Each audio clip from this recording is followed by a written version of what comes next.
AITA for refusing to pay the full bill because my meal was against the giant steak I ordered. She made me an appointment with a nutritionist. I honestly never thought I'd be in this kind of situation, but here we are, and I'm questioning if I'm the asshole over a meal I ordered. 127F. I've been married to my husband Nate 31M for years, but we've been together for over a decade. For the most part, we have a great relationship. We've been through a lot, grown up together, and he's always had my back. The problem, however, lies in my relationship with my mill. It's never been smooth sailing, to say the least. She's the type of person who has an opinion on everything, and for some reason, she's laser focused on what I eat. It's been this way pretty much since I met her. I honestly think it started because she just couldn't wrap her head around the fact that I eat a lot and stay skinny. For some people, they just don't get how metabolism works, and instead of letting it go, it becomes their personal mission to analyze every bite you take. And if it's not metabolism, then it's your entire relationship with food, and suddenly, you're defending your portion sizes at family gatherings. For most people, this probably wouldn't be a big deal, but for me, it's been a recurring theme, and it's exhausting. I work with horses, which means I'm on my feet, moving around, burning a lot of calories all day. It's a pretty physical job, so yeah, I need a lot of food to fuel me. I eat large meals because my body needs it, not because I'm trying to make a point. Anyway, normally when we go out for dinner with Nate's family, I try to eat a little something beforehand, just to stave off the inevitable comments from my meal. It's a trick I've developed over the years to keep the peace, because I've found that if I eat smaller portions around her, she has less to critique. Don't get me wrong, she still finds something to nitpick, like if I order fries instead of a salad, or if I have dessert, but it's less intense than if I go all out with a big meal. I know it sounds ridiculous, but it's just become this mental game I play to avoid her passive-aggressive remarks. Nate knows about it, and while he always supports me, he's the type who prefers to avoid conflict, so we try not to stir the pot unless absolutely necessary. Fast forward to last Friday. It was one of those days where everything seemed to be happening all at once. I was working with the horses, running errands, and dealing with some unexpected things that came up throughout the day. I hadn't eaten since early that morning, probably around 6 or 7 a.m., and by the time we were supposed to head to dinner with Nate's family, I was starving. Like, I'm not talking I could go for a snack kind of hungry, I mean full on, stomach growling, feel like I might pass out level starving. And I didn't have time to grab a snack before we left for the restaurant, which in hindsight, maybe I should have, but at the time, I figured I'd just order a big meal when we got there and that would be the end of it. Simple, right? Wrong. We met up with Nate's family at this nice steakhouse. It was one of those places that's a little fancy but still pretty casual. Nate's parents were there, his brother Bill, and of course, me and Nate. Right off the bat, I knew I needed to order something substantial. I hadn't eaten in over 12 hours, and my body was basically screaming for food. When the waiter came around, I saw this steak on the menu that was technically meant for 2 people. It came with prawns, bacon, and 2 sides, and it just looked perfect. Plus, I figured if I couldn't finish it, I'd take the leftovers home, no problem. It wasn't even the most expensive item on the menu, which was important because we were planning to split the bill evenly, as we always do when we go out for family dinners. I thought it was a solid choice. I didn't even give it a second thought. Well, apparently, my meal did. As soon as I ordered, she gave me this look and said, "Are you sure you can finish all that? Even my husband wouldn't be able to eat that much, and he's a big man." Now, this is the kind of comment I've come to expect from her, so I just smiled and tried to play it off. I told her, I haven't eaten all day, and I'm starving. If I don't finish it, I'll take the leftovers home. Simple, right? But that was just the beginning. Throughout the meal, I could feel her watching me. Every bite I took, every time I picked up my fork, she was clocking it. And I could hear her making little comments under her breath about how much food I had on my plate. "I can't believe she ordered that much," she whispered to my Phil at one point. It was like she couldn't stop herself. At this point, I was just trying to enjoy my meal because, like I said, I was hungry. I wasn't trying to make a statement or draw attention to myself. I was just eating. The thing is, I did finish the steak, and the prawns, and the sides. I'm not going to lie, it was a lot of food, but it was exactly what I needed. I didn't feel overly full or sick, I was just finally satisfied. I was even thinking about ordering dessert, and honestly, I probably would have if things hadn't taken a turn for the worse right then. After I finished eating, Nil suddenly lost it. She started going on this rant about how I was attention-seeking and putting on a show with how much I ate.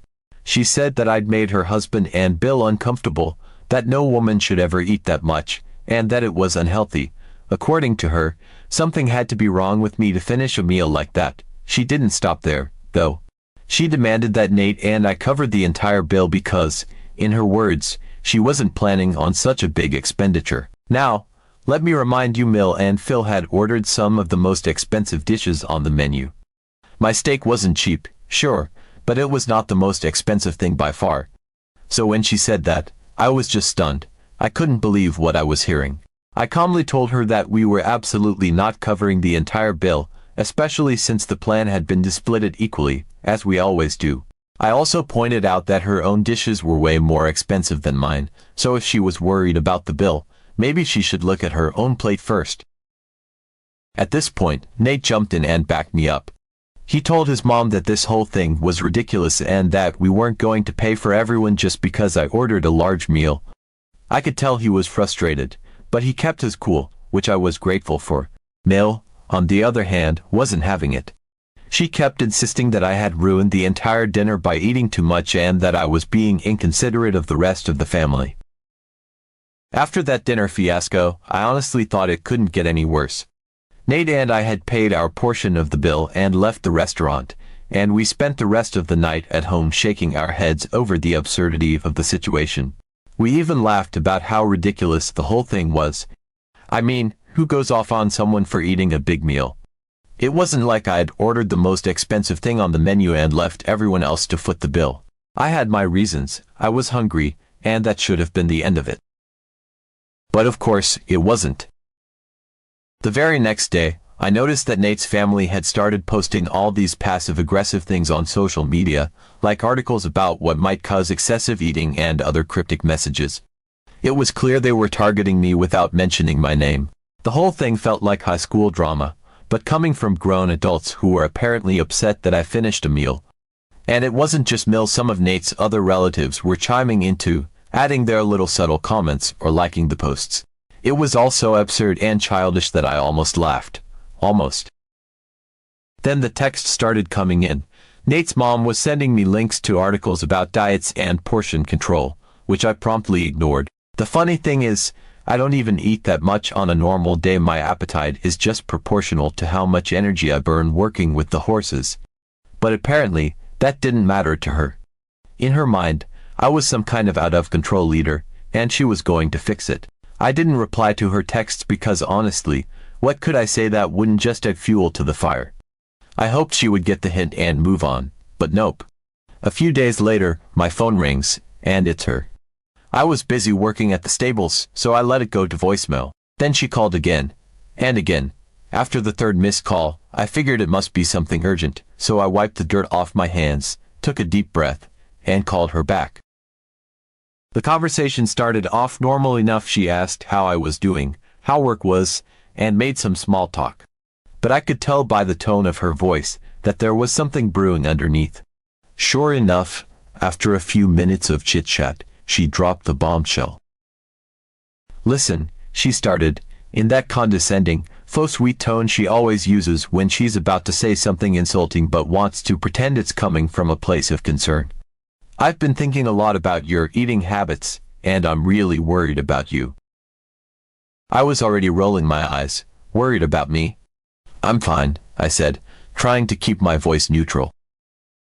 Well, she continued, ignoring me completely, I think it's time you started thinking about making some changes. You know, a woman your age should be watching what she eats a little more carefully. It's not just about how much you eat, it's about maintaining a good figure for your health and for Nate. You wouldn't want him to lose interest, would you? I swear, my jaw hit the floor. I was completely speechless for a few seconds. What are you talking about? I finally managed to say. I'm healthy, and Nate has never had any issues with the way I look. Oh, honey, she sighed, like she knew better. You might think you're fine now, but trust me, you should be more careful. That's why I've already made an appointment for you to see a nutritionist. He's excellent. He helped one of my friends lose a lot of weight, and she's feeling so much better now. I'll send you his contact details, and the appointment is next week." I could feel my face heating up with anger. "Excuse me," I shot back, unable to hide my irritation anymore. "I don't need to see a nutritionist. I eat just fine. There's nothing wrong with me, and I certainly don't need someone else dictating what I should eat or how much." But she wasn't backing down. "Oh, sweetie," she said, in that sickly sweet tone again, "this isn't negotiable. I've already set it up. You just have to go. Trust me, it'll be good for you, and Nate will appreciate it too. Men like a woman who takes care of herself." I couldn't believe what I was hearing. My blood was boiling. "No," I said firmly. "I'm not going to any appointment, and I don't need a diet. I'm perfectly healthy." There was a long pause on the other end of the line. Then she hit me with, "Well, if you want Nate to stay interested in you, you should at least consider it. I'm just trying to help you." At that point, I was done. Nate has never had an issue with my body, and he loves me the way I am. I don't need to change myself for him, or for you, for that matter. I'm not going to the appointment, and I would appreciate it if you stopped pushing this. She let out an exaggerated sigh, like she was the victim in all of this. "Fine," she said, "but don't say I didn't try to help you. I'll send you the nutritionist's number anyway, in case you change your mind. You'll thank me later, when Nate starts noticing the difference." I couldn't get off the phone fast enough. I was absolutely livid. The audacity of this woman to tell me that I needed to diet and exercise more so that I could stay attractive for her son like I was some kind of prize he would lose interest in if I didn't meet her standards. I spent the rest of the day seething. Every time I thought about the conversation, I got more and more angry. Who does she think she is, and why on earth does she think she has a say in what I do with my body? Later that evening, when Nate got home, I told him the whole story. I expected him to be just as mad as I was, but to my surprise, his first reaction was to burst out laughing. "You're kidding, right?" he said, still chuckling. "No, I'm dead serious," I replied, a little annoyed that he wasn't taking this as seriously as I was. "She actually booked me an appointment with a nutritionist. Can you believe that?" He shook his head in disbelief, wiping tears of laughter from his eyes. "Oh my God, my mom is ridiculous. I can't believe she's pulling this stunt now." "Well, she is," I said, crossing my arms. "And she made it clear that if I want to keep you interested, I should go to this stupid appointment. Like, what the hell?" Nate stopped laughing then, his expression turning more serious. "Look, I don't know what's gotten into her, but you know I love you just the way you are, right? This is her crazy idea, not mine. You don't need to change a thing." "I know," I said, feeling a little relieved that he wasn't buying into his mom's nonsense. "But it's still so frustrating. Why is she so obsessed with what I eat and how I look?" Nate sighed. "She's always been like that, always worried about appearances. I think she projects a lot of her own insecurities onto you.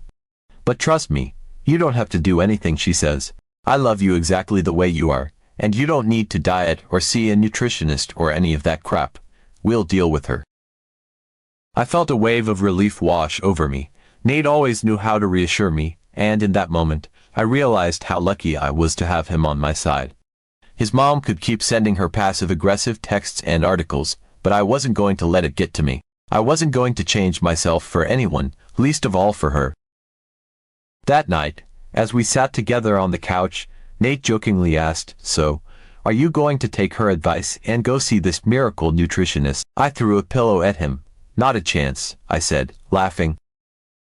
A few weeks passed, and I thought maybe things had settled down. The passive-aggressive posts on social media from Nate's family had died down, and I hadn't heard much from his mom after that ridiculous conversation about the nutritionist. Nate and I carried on as usual, enjoying our life together and not giving her antics much thought. But then, out of the blue, my phone rang again. It was Nate's mom.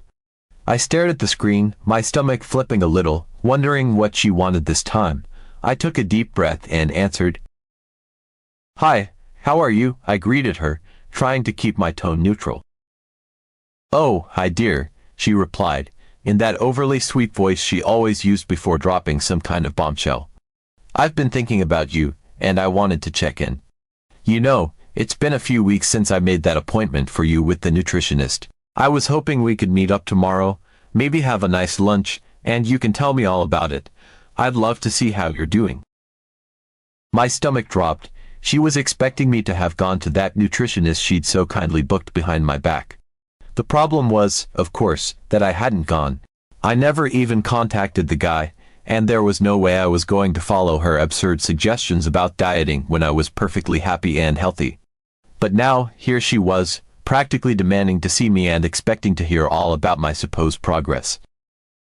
I had to think fast. Part of me wanted to tell her right then and there that I hadn't gone to the appointment and that she was completely out of line. But another part of me, the stubborn part, decided to play along for a bit. If she wanted to see how I ate and what I looked like, then fine. I'd let her see, but on my terms. Sure, I said, keeping my voice light. We can meet up tomorrow. How about we go to that new restaurant downtown? Oh, that sounds lovely, she said, sounding a little too excited. I can't wait to see you. We'll meet at noon. Perfect, I replied, though my mind was already buzzing with thoughts of how this would play out. I could tell she was hoping to see some kind of drastic change in me, some proof that her unsolicited advice had worked, but she was in for a surprise. After hanging up, I told Nate about the call. He raised an eyebrow, clearly amused but also a little concerned. So, what's your plan? He asked, sitting down next to me on the couch. I'm going to let her see exactly how I eat, I said, smirking. If she wants to watch me eat, fine. I'll order whatever I want, and I'm not holding back. Nate chuckled, shaking his head. She's not going to know what hit her. The next day, I arrived at the restaurant a few minutes early. Nate had offered to come with me, but I told him I could handle it. Besides, I wanted to make a point on my own. When Nate's mom showed up, she greeted me with that usual forced smile, her eyes immediately scanning me up and down like she was trying to spot some miraculous transformation. I could almost feel her disappointment when she realized I looked exactly the same as I had the last time she saw me. You look good, she said, clearly fishing for some kind of change. But I thought maybe the nutritionist would have helped you slim down a bit by now. I bit my tongue, holding back a retort. I wasn't here to argue, at least not yet. I've been feeling great, thanks, I replied, giving her a tight smile. Let's sit down, I'm very hungry. We were seated at a cozy table by the window, and as we browsed the menu, I could feel her watching me like a hawk, waiting to see what I'd order. I already knew what I was going to do. If she wanted to judge me for my eating habits, I was going to give her a show. When the waiter came to take our order, she daintily requested a light salad and a sparkling water, making a point to emphasize how she didn't want anything too heavy. Then it was my turn. I'll have the steak frite, the truffle mac and cheese as a side, and can I also get the calamari appetizer? Oh, and I'll take a lemonade, I said confidently, handing the menu back to the waiter. I wasn't messing around. Her eyes widened in shock, and I could practically see her trying to compose herself. That's a lot of food, she said, her voice laced with judgment. Are you sure you're going to eat all of that? I smiled sweetly. Oh, definitely. I didn't have time for breakfast, and I'm really hungry today. She pursed her lips but said nothing more for the moment. I could feel her barely contained irritation simmering beneath the surface as we made awkward small talk, waiting for the food to arrive. When it finally did, her reaction was priceless. The waiter placed the plates in front of me, steak, mac and cheese, calamari, and her eyes nearly popped out of her head. Wow, she said, her voice dripping with disapproval. That's quite a spread. I shrugged, digging into my meal with gusto.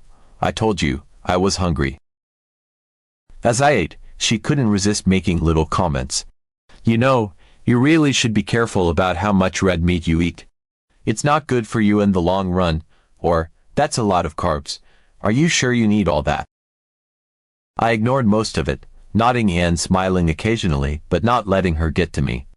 I was enjoying my food, and that's all that mattered. Finally, after watching me eat in silence for a few minutes, she couldn't hold back any longer.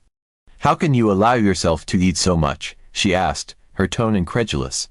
"I made an appointment with a nutritionist for a reason. He should have told you how much you're supposed to eat." That was it. I put down my fork, wiped my mouth, and looked her in the eye. "I didn't go to the nutritionist," I said, my voice steady. "I didn't need to, and I didn't want to. I'm perfectly happy with the way I eat and the way I look, and I'm not going to change that just because you think I should." Her mouth dropped open, and for a second, she looked like she didn't know what to say. Then she sputtered, but I thought. "I know what you thought," I interrupted, my voice firm but calm. "But this is my body, and I don't need a nutritionist to tell me how to take care of it. I'm healthy, I'm happy, and that's all that matters. I don't need your approval." She was speechless, completely caught off guard.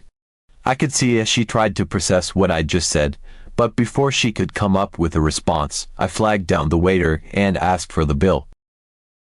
I paid for my meal, stood up, and smiled at her one last time. "Thanks for lunch. Have a great day." Without waiting for her to respond, I left the restaurant. As I walked out, I could still see her sitting there, completely stunned, her mouth slightly open as she watched me go. When I got home and told Nate what had happened, he burst out laughing again. "You actually told her off," he said, grinning. "That's amazing." "Yeah," I said, feeling a strange sense of satisfaction. "I don't think she'd be booking any more nutritionist appointments for me anytime soon." Nate is still on my side, but I can't help but feel like I'm being painted as the villain here for eating a meal.